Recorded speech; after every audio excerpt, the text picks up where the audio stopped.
Untrained है, तो untrained को वजीर आजम कैसे? यही अनट्रेंड जो है फॉरेन मिनिस्टर जब बना तो इसकी कारकर्दगी वो जो जितने बाबे रहे हैं पहले फॉरेन मिनिस्टर उन सबसे ज़्यादा बेहतर रही। मुश्किल हालात थे जिसमें पीटीआई की नाअहल वफाकी हुकूमत और उनकी पॉलिसीज़ की वजह से पाकिस्तान तनहा रह गया था सारी दुनिया में, ये जाके उन्होंने उनको दोबारा जोड़ा। ये जो बात हो रही है कि जी कोई इख्तलाफात हो गए, कोई नाराज़गी हो गई, ऐसा कुछ नहीं है। इंशाल्लाह दोनों 30 नवंबर को यहाँ पे होंगे। आसिफ अली ज़रदारी साहब ने कहा कि वो तो अभी अनट्रेंड है। देखिए, उन्होंने ये कहा अपने साथ मवाजना करते हुए कि वो मुझसे ज़्यादा टैलेंटेड है, मुझसे ज़्यादा पढ़ा लिखा है। पाकिस्तान पीपल्स पार्टी की जानिब से क्वेटा में 30 नवंबर को यौम तासीस के मौके पर जलसा आम मुनक़िद किया जा रहा है और इस हवाले से तैयारियों को भी हतमी शक्ल दी जा रही है।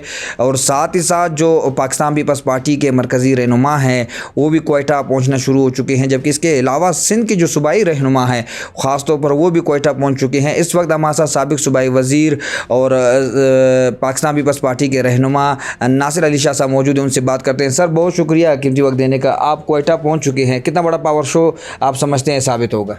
बिस्मिल्लाहिर्रहमानिर्रहीम, अल्लाहुम्मा सल्ली अला मुहम्मद व आले मोहम्मद। जी अल्हम्दुलिल्लाह, बहुत ज़बरदस्त पावर शो कह लें या हमारा यौम तासीस का जो इवेंट है वो यहाँ पे होगा। बड़ा यादगार इवेंट होगा इंशाअल्लाह। यौम तासीस हर साल हम लोग 30 नवंबर को मनाते हैं और दीगर सब सूबों में ये मुनक्किद हो चुका है। बलूचिस्तान में इस तरह से नहीं हुआ था पहले, इस दफ़ा फ़ैसला हुआ कि यहाँ पे करना है। सिर्फ जलसे की हद तक ही होगा या सूबे के कोई लोग शामिल भी हो रहे हैं? देखिए, वो तो एक अलहदा से सिलसिला चल रहा है। जो लोग पीपल्स पार्टी में शामिल हो रहे हैं और बहुत बड़ी तादाद है।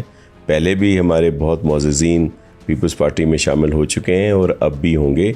तो सब जिक्र करते हैं कि मियाँ साहब यहाँ पे आए और कुछ लोग वहाँ पे गए, तो वो भी एक हमें एहतराम है PMLN के लिए, मियाँ साहब के लिए। तो वो एक बड़ी पार्टी वो भी है, वो आते हैं, लोग उनके पास भी जाते हैं, तो हमारे पास भी आए हैं और हमें और भी ज्वाइनिंग्स यहाँ पे होंगी। दो सवाल पिछले 3-4 दिनों से यकीनी तौर पर आप समझ गए कि सवाल क्या, कि दुबई बिलावल भुट्टो ज़रदारी का जाना, फिर पीछे से आसिफ अली ज़रदारी का जाना, और दूसरा सवाल क्वेटा में जलसे में कौन कौन शिरकत करेंगे और क्या वाकई में नाराज़गी है या कोई फैमिली मामला डिस्कस हुए, और शादी का जो खबर सामने आई थी वो भी वाकई दुरुस्त है? देखें, जो प्रेसिडेंट आसिफ अली ज़रदारी साहब का जो इंटरव्यू था वो 1.5 घंटे से भी ज़्यादा का है। उसमें से सिर्फ 2 मिनट का या 1 मिनट की चीज़ को हाईलाइट करके और इस तरह ब्रेकिंग न्यूज़ बनाई गई और इस तरह का माहौल बनाया गया कि जी वो बहुत बड़ा इख्तलाफ हो गया। ऐसा कुछ नहीं है। इत्तफाक से मैं वहीं पे था। एक दिन पहले भी चेयरमैन साहब वहाँ पे थे, हमारी मीटिंग थी। फिर ये दुबई का प्रोग्राम उनका ऑलरेडी शेड्यूल था। चेयरमैन साहब कराची से जाना था क्योंकि दोनों बाप बेटा साथ सफ़र नहीं करते, जो सिक्योरिटी पॉइंट ऑफ व्यू से उन्होंने कराची से ट्रैवल करना था। प्रेसिडेंट आसिफ अली ज़रदारी साहब ने इस्लामाबाद से जाना था। ये ऑलरेडी शेड्यूल था, मैं ख़ुद भी वहाँ पे था। और ये जो बात हो रही है कि जी कोई इख्तलाफात हो गए, कोई नाराज़गी हो गई, ऐसा कुछ नहीं है। इंशाल्लाह दोनों 30 नवंबर को यहाँ पे होंगे, दोनों ही स्टेज पे होंगे, दोनों ही तकरीर करेंगे और ऐसा कुछ भी नहीं है। फिर कहा जाता है कि जी वो आसिफ अली ज़रदारी साहब ने कहा कि वो तो अभी अनट्रेंड है। देखिए, उन्होंने ये कहा अपने साथ मवाजना करते हुए कि वो मुझसे ज़्यादा टैलेंटेड है, मुझसे ज़्यादा पढ़ा लिखा है, सियासी सूझबूझ रखता है, लेकिन एक्सपीरियंस की ज़रूरत है। और वहीं पे उन्होंने अपने लिए भी कहा कि मैं ख़ुद भी अभी तक एक्सपीरियंस हासिल करता हूँ। वज़ीर आज़म कौन होगा सर? वज़ीर आज़म इंशाल्लाह चेयरमैन बिलावल भुट्टो ज़रदारी साहब होंगे।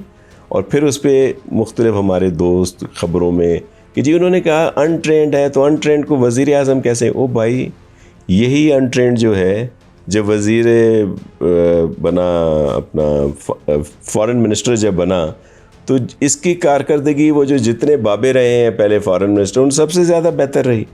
और वो जो मुश्किल हालात थे जिसमें पीटीआई की नाअहल वफाकी हुकूमत और उनकी पॉलिसीज़ की वजह से पाकिस्तान तनहा रह गया था सारी दुनिया में, ये जाके उन्होंने उनको दोबारा जोड़ा। और आपने देखा किस मुश्किल हालात में हम थे। यही नौजवान जो फॉरेन मिनिस्टर था हर जगह पे गया। फिर वो जो इतना बड़ा सैलाब आया, बारिशें हुई, तबाहकुन, इतनी तबाही हुई, इसी की कोशिशों से वर्ल्ड बैंक और दीगर ममालिक की तरफ से यहाँ पे हमें सपोर्ट मिली। अच्छा सर, 16 महीने की हुकूमत आप लोग की तरफ से कहा गया कि मुल्क माशी तौर पे कमज़ोर हो चुका है। समझते हैं कि 16 महीने में मुल्क माशी तौर पे जो है मुस्तहकम हो चुका है कि आप लोगों की नून लीग की जो है ना इतनी दूरियां पैदा हो गई है, लफ्ज़ी वार शुरू है एक दूसरे पे?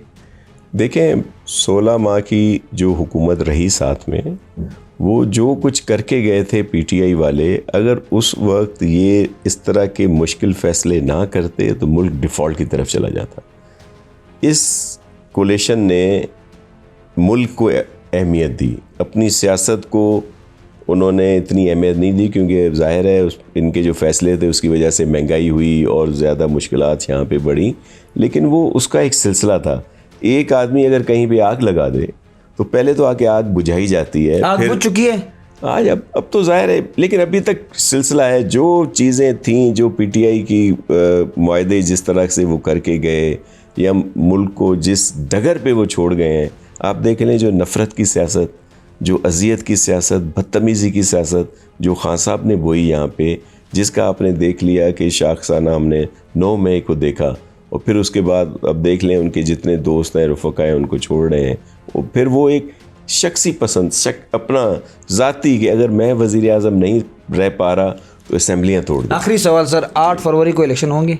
जी बिल्कुल होंगे। और मैं आपको अर्ज़ करूं कि जो आपके बलूचिस्तान से ताल्लुक़ रखते हैं, जो हमारे मौजूदा चीफ़ जस्टिस साहब हैं, काजी फ़ाइज़ ईसा साहब, उनके होते हुए मैं बहुत पुरुमीद हूं कि इलेक्शन 8 फरवरी को ही होंगे। आप देख लें, जो चीफ़ जस्टिस इस बात के लिए भी कहे कि भाई इस पे कोई कमेंट्स ना दिया जाए, इफ़ और बट वाला, वो कैसे अलाउ करेगा कि इस इलेक्शन को और आगे कर दिया जाए?